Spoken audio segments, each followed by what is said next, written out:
ভাবুন তো, আপনি মহাকাশে ভেসে যাচ্ছেন, চারপাশে ঘুটঘুটে অন্ধকার আর অসংখ্য তারা। হঠাৎ আপনার ঠিক সামনেই ভেসে উঠল একটা বিশাল কালো গোলক, আর সেটা ধীরে ধীরে আশেপাশের সবকিছু নিজের দিকে টেনে নিচ্ছে।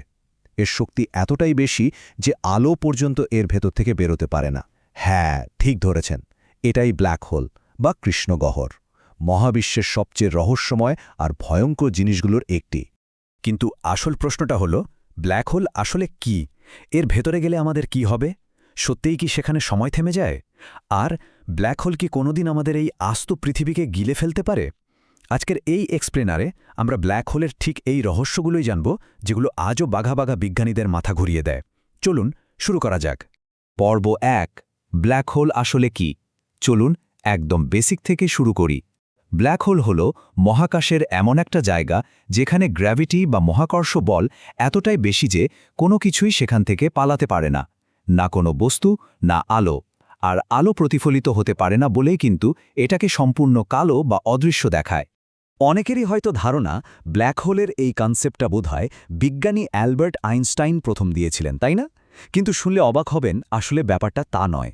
আইনস্টাইনের জন্মের বহু আগে, সেই ১৭৮৩ সালে জন মিচেল নামের একজন ইংলিশ বিজ্ঞানী প্রথম এমন একটা মহাজাগতিক বস্তুর ধারণা দিয়েছিলেন। তিনি বলেছিলেন, মহাকাশে এমন কিছু থাকতে পারে যার মহাকর্ষ বল আলোকে পর্যন্ত আটকে দেয়। তিনি তখন এর নাম দিয়েছিলেন ডার্ক স্টার বা কৃষ্ণতারা। তো এই ব্ল্যাক হোল আসলে তৈরি হয় কিভাবে? ব্যাপারটা বেশ ইন্টারেস্টিং। যখন একটা বিশাল আকৃতির নক্ষত্র বা তারার ভেতরের জ্বালানি পুরোপুরি শেষ হয়ে যায়, তখন সেটা এক ভয়ঙ্কর মাত্রার বিস্ফোরণ ঘটায়। এটাকে আমরা বলি সুপারনোভা এক্সপ্লোশন। এই বিস্ফোরণের পর নক্ষত্রের ভেতরের অংশটুকু নিজের গ্র্যাভিটির কারণেই কোল্যাপস করতে বা সংকুচিত হতে শুরু করে। আর যখন এই সংকোচন একেবারে অসীম পর্যায়ে পৌঁছে যায়, তখনই জন্ম নেয় একটা ব্ল্যাক হোল। এখানে একটা খুব কমন ভুল ধারণা ভেঙে দেওয়া দরকার। হলিউডের সাইফাই মুভিগুলো দেখে আমাদের অনেকেরই মনে হয় ব্ল্যাক হোল বুঝি মহাকাশের একটা বিশাল ভ্যাকিউম ক্লিনার, মানে সে শুধু আশেপাশের সব গ্রহ নক্ষত্রকে গপ গপ করে গিলতে থাকে। কিন্তু বিজ্ঞান বলছে অন্য কথা। ব্ল্যাক হোল মোটেও ওরকম কোনো রাক্ষস নয়।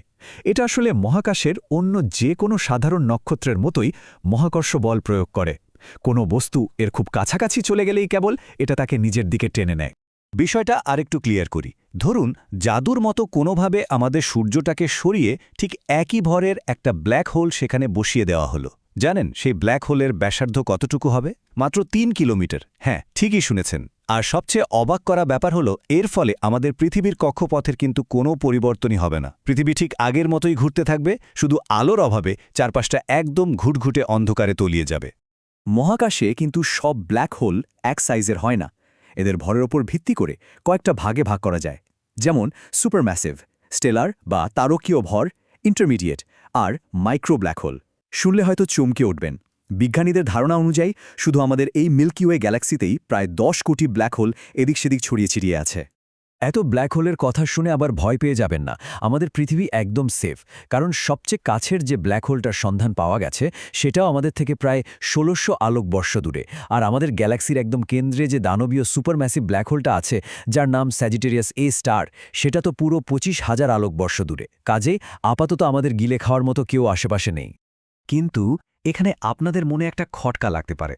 ব্ল্যাক হোল থেকে যদি আলো বেরোতেই না পারে, তাহলে বিজ্ঞানীরা মহাকাশে এগুলোকে খুঁজে পান কিভাবে? কারণ এগুলো তো পুরোপুরি অন্ধকার, সরাসরি এদের দেখা তো অসম্ভব। ঠিক বলেছেন, কিন্তু সরাসরি দেখা না গেলেও পরোক্ষভাবে এদের উপস্থিতি বিজ্ঞানীরা ঠিকই ধরতে পারেন। কিভাবে? ব্যাপারটা হলো, ব্ল্যাক হোলের আশেপাশে যদি কোনো নক্ষত্র বা গ্যাসের মেঘ থাকে, ব্ল্যাক হোল সেগুলোকে নিজের দিকে প্রবল বেগে টানতে থাকে। এই পদার্থগুলো যখন ব্ল্যাক হোলের দিকে ঘুরতে ঘুরতে এগোয়, তখন চারপাশে একটা ঘূর্ণায়মান চাকতির মতো তৈরি হয়।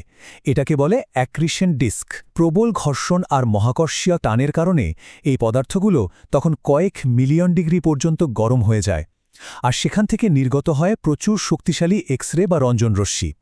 বিজ্ঞানীরা মূলত এই এক্স-রে দেখেই ব্ল্যাক হোলের অবস্থানটা নিশ্চিত করেন। পর্ব ২, চূড়ান্ত সীমানা। চলুন এবার আমরা ব্ল্যাক হোলের একদম কাছাকাছি গিয়ে এর সীমানাগুলো সম্পর্কে একটু জানার চেষ্টা করি। ব্ল্যাক হোলের চারপাশে একটা অদৃশ্য সীমানা থাকে। বিজ্ঞানীদের ভাষায় যাকে বলা হয় ইভেন্ট হরাইজন বা ঘটনার দিগন্ত। খুব সহজ কথায় বললে, এটা হলো মহাকাশের পয়েন্ট অফ নো রিটার্ন। এই সীমানা একবার পার হয়ে গেলে মহাবিশ্বের বাকি অংশের সাথে যোগাযোগ চিরতরে শেষ, কারণ ঠিক এই পয়েন্টে এসে মুক্তিবেগ বা এসকেপ ভেলোসিটি একদম আলোর বেগের সমান হয়ে যায়, মানে খোদ আলো নিজেও আর এখান থেকে পালাতে পারে না। আরেকটা মজার ব্যাপার হলো মহাকাশে বেশিরভাগ ব্ল্যাক হোলই কিন্তু এক জায়গায় স্থির হয়ে বসে নেই, এগুলো লাঠিমের মতো অনবরত ঘুরতে থাকে। আর এই ঘূর্ণায়মান ব্ল্যাক হোলগুলোর ইভেন্ট হোরাইজনের ঠিক বাইরে একটা স্পেশাল এরিয়া থাকে, যাকে বলে আর্গোস্ফিয়ার। এখানে ব্ল্যাক হোল তার নিজের ঘোরার সাথে সাথে আশেপাশের স্পেস টাইম বা স্থানকালটাকেও আক্ষরিক অর্থেই টেনে ঘোরাতে থাকে। মানে এই অঞ্চলে থাকলে কোনোভাবেই স্থির থাকা সম্ভব নয়, স্থানকালের সাথে সাথে ঘুরতেই হবে। তো সবচেয়ে ক্রুশিয়াল পয়েন্টটা হলো, যদি কোনোভাবে ইভেন্ট হোরাইজন পার হয়ে ভেতরে ঢোকা যায়, তবে সেখানে বাঁচার আর কোনো আশাই নেই, কারণ ভেতরে কোনো স্থিতিশীল কক্ষপথ নেই।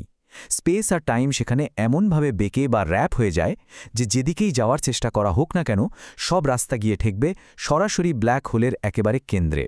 পর্ব ৩, চরম পদার্থবিজ্ঞান এবং টাইম ডাইলেশন। এবার আমরা আলোচনা করব এর সবচেয়ে ভয়ঙ্কর আর চমকপ্রদ দিকটা নিয়ে। ধরুন দুর্ভাগ্যবশত কোনো মানবদেহ ব্ল্যাক হোলের সীমানায় পৌঁছে গেল, তখন কি হবে? বিজ্ঞানীদের মতে প্রথমেই চরম একটা অবস্থার সৃষ্টি হবে। ব্ল্যাক হোলের মহাকর্ষ বল শরীরে এতটাই অসমভাবে কাজ করবে যে মাথার চেয়ে পায়ের দিকে টান হবে বহু গুণ বেশি। এর ফলে শরীর ধীরে ধীরে লম্বা হতে শুরু করবে। শুনতে অদ্ভুত লাগলেও একেবারে নুডলসের মতো। হ্যাঁ, এই ভয়ঙ্কর প্রক্রিয়ার একটা গালভরা বৈজ্ঞানিক নামও আছে। একে বলা হয় স্প্যাগেটিফিকেশন। আর শুধু যে শরীর রাবারের মতো লম্বা হবে তা নয়, এর সাথে সময়ের উপরও পড়বে একটা মাথা খারাপ করা প্রভাব। আইনস্টাইনের থিওরি অফ রিলেটিভিটি থেকে আমরা জানি, যেখানে গ্র্যাভিটি বেশি সেখানে সময় ধীরে চলে, আর ব্ল্যাক হোলের কাছে গ্র্যাভিটি এতটাই বেশি যে সেখানে সময় প্রায় থেমেই যায়। ধরুন ব্ল্যাক হোলের কাছাকাছি গিয়ে মাত্র 1 ঘন্টা কাটিয়ে আসা হলো, পৃথিবীতে ফিরে হয়তো দেখা যাবে এরই মধ্যে 100 বছর পার হয়ে গেছে। অর্থাৎ তাত্ত্বিকভাবে ব্ল্যাক হোল কিন্তু এক ধরনের ফিউচার টাইম মেশিন। পর্ব ৪, চূড়ান্ত রহস্য। ব্ল্যাক হোলের সীমানা আর বাইরের ধ্বংসলীলা সম্পর্কিত অনেক কিছুই জানা হলো, কিন্তু এর একদম কেন্দ্রে আসলে কি আছে? ইভেন্ট হরাইজন পার হয়ে একেবারে কেন্দ্রে যে ছোট্ট বিন্দুটি থাকে, বিজ্ঞানের ভাষায় তাকে বলা হয় সিঙ্গুলারিটি। আর এই সিঙ্গুলারিটিতে এসেই পদার্থবিজ্ঞানের আমাদের জানা সব নিয়মকানুন পুরোপুরি ভেঙে পড়ে। সত্যি বলতে বিজ্ঞানীরা আজও নিশ্চিতভাবে জানেন না সেখানে আসলে কি ঘটে। কেউ কেউ মনে করেন সেখানে অন্য কোনো মহাবিশ্বে যাওয়ার রাস্তা থাকতে পারে, আবার কেউ বলেন সেটা হয়তো হোয়াইট হোল বা কোনো ওয়ার্ম হোল হতে পারে। এক কথায় সিঙ্গুলারিটি আজও মানবজাতির কাছে এক বিশাল প্রশ্নবোধক চিহ্ন। সব মিলিয়ে ব্ল্যাক হোল আক্ষরিক অর্থেই আমাদের এই মহাবিশ্বের সবচেয়ে বড় রহস্যগুলোর একটি, যা একই সাথে আমাদের মনে ভয় জাগায় আবার কৌতূহলও বাড়িয়ে দেয়। তো আজকের এই এক্সপ্লেনার থেকে ব্ল্যাক হোল সম্পর্কে জানা কোন তথ্যটি সবচেয়ে বেশি চমকপ্রদ মনে হয়েছে? সেই স্প্যাগেটিফিকেশন হয়ে নুডলস হয়ে যাওয়ার থিওরি, নাকি সিঙ্গুলারিটি নই অজানা রহস্য? মহাকাশের এই বিশালত্বের কথা ভাবতে ভাবতেই আজকের মতো বিদায় নিচ্ছি। অজানাকে জানার এই আনন্দ নিয়ে এভাবেই আমাদের মহাজাগতিক যাত্রায় যুক্ত থাকুন।